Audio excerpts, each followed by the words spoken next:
Hello my dear friends, you're in the Military Summary channel, and this video we're going to discuss the most important events that took place during the previous 12 hours. We have a lot of very interesting updates, so let's start. And the most important updates are coming from the Northern America, where the 72nd United States Secretary of State Marco Antonio Rubio came to Panama with a visit. So let's discuss this visit in details. We got a lot of very interesting updates. According to information we have, President of Panama Jose Raul Mulino, after a meeting with the U.S. Secretary of State Marco Rubio, said that Panama would stop participating in the Chinese initiative One Belt, One Way.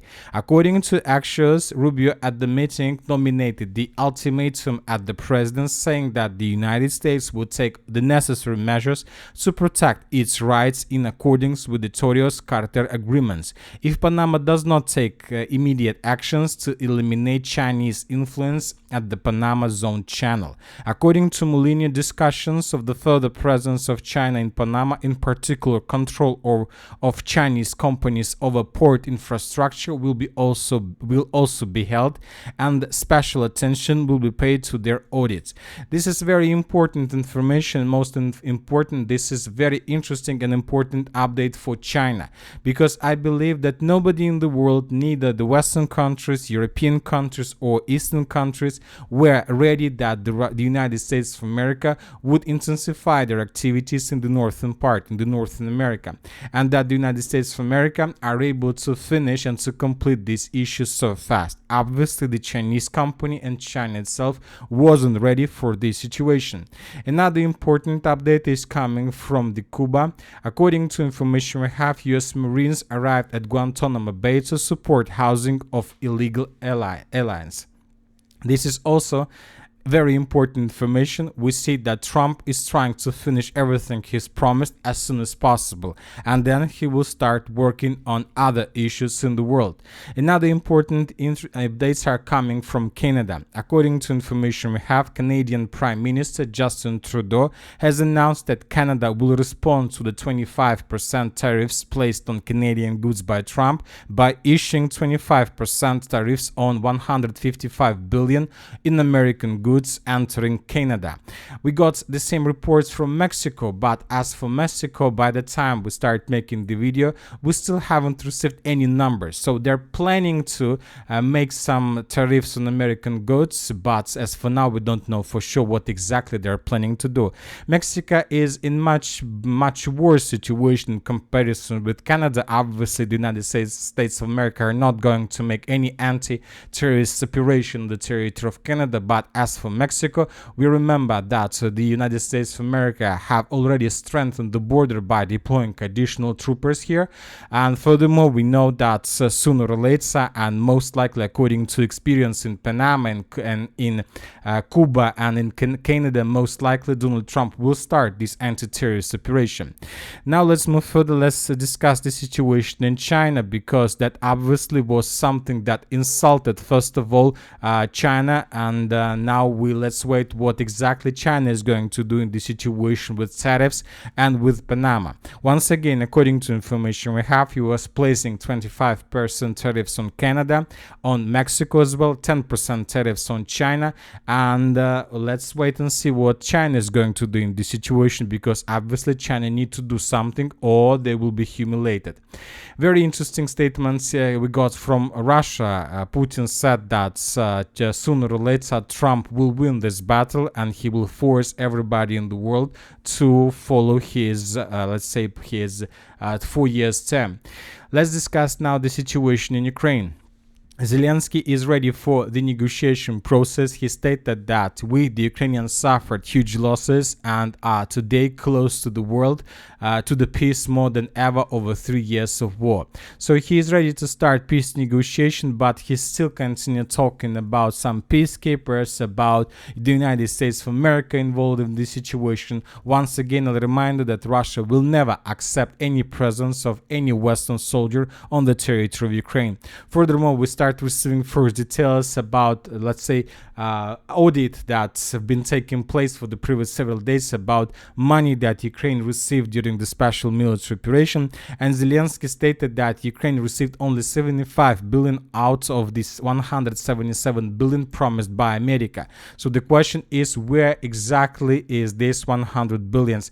Obviously, the United States of America will find the answer to this question. As for the situation on the ground during the previous 24 hours, we got lots of very important updates. First, let's talk about the Sumy direction. According to information we have, during the previous 24 hours, the Russians managed to discover the positions of the armored forces of Ukraine in the area of Sumy. And as a result of Iskander strikes, the Russians managed to destroy a very huge and big base of the armored forces of Ukraine. The Ukrainians suffered losses, and most likely some plans to bring additional forces in the Sumy direction were broken.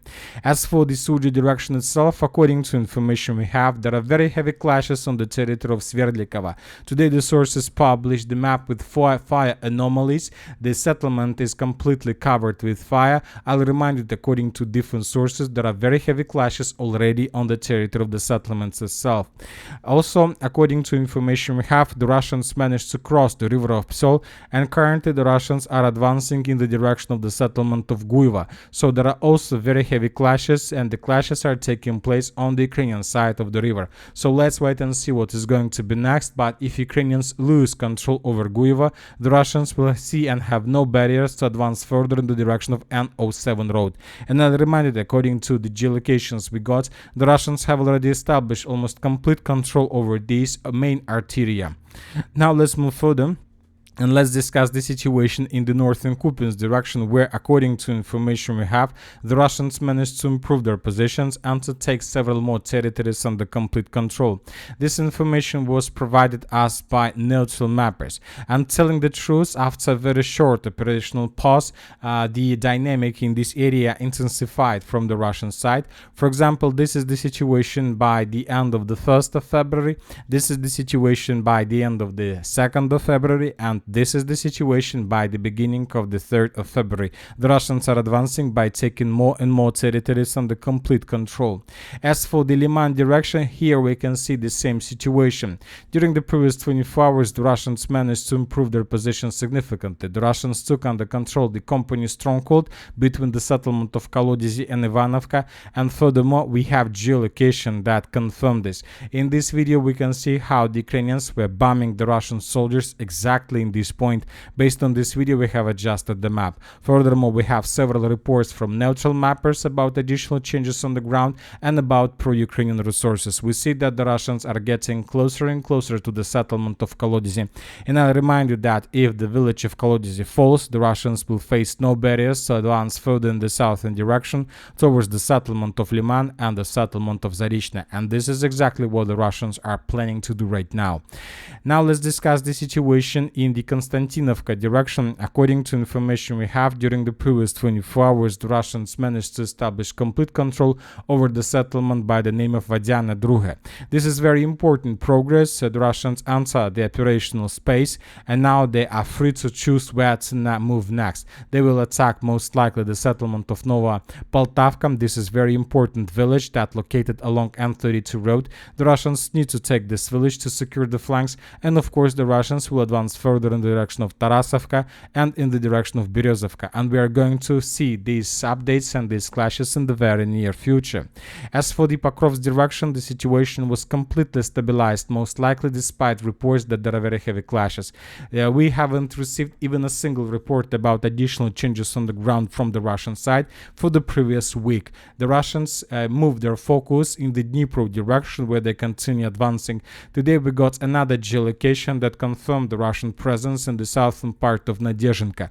In this video we can see how the Ukrainians arrived in this area with the purpose to evacuate soldiers, and the Ukrainians start this process, but then the Russians attacked this Bradley fighting vehicle with anti-tank missile within a very short distance, and the Ukrainians were forced to fall back as soon as possible. According to information we have, during the previous 24 hours, the Russians managed to improve their positions on the territory of the village by the name of Sribne. This information was confirmed both by pro-Ukrainian sources and by neutral sources and pro-Russian resources. According to information we have, most likely the village of Sribne was taken by the Russians completely, and currently the first clashes have begun on the territory of Zaporizhia. The Russians are advancing, and as we can see, the further in the western direction the Russians are moving, the faster another village is taken by the Russians. Now let's discuss the situation in the area of Andreevka fortified area. According to information we have, the Russians managed to improve their positions in the settlement of Dachna, and currently, according to pro-Ukrainian and neutral resources, the Russians control around 60% of the settlement. The Ukrainians control just the western part, and most likely this upcoming day, between the 3rd and the 4th of February, the Ukrainians would be forced to fall back from this territory towards the company stronghold located on the line of N15 road. As for the area around the settlement of Velika Novosilovka, during the previous 24 hours we haven't received anything special. As you can see, the situation for the Ukrainians is getting worse and worse. Furthermore, we see the growing resistance of Ukrainian civilians. According to information we have, there was an very heavy explosion in the vicinity of the recruit center, and the sources are saying the Ukrainian authorities are in panic because now there were a lot of cases of this type, and most likely the civilians are going to intensify their activities in this direction by attacking the recruit centers all over the entire territory of Ukraine with the purpose to sabotage and to break Ukrainian plans to mobilize additional forces. And we know that without mobilization, Ukraine most likely will surrender even faster than in a month or two, according to Putin. And that's it for the short video. Military Summary channel reminds we condemn any violence in the world. Thank you for watching. Subscribe to my channel, put your likes, join my Patreon, and have a good day. Bye bye.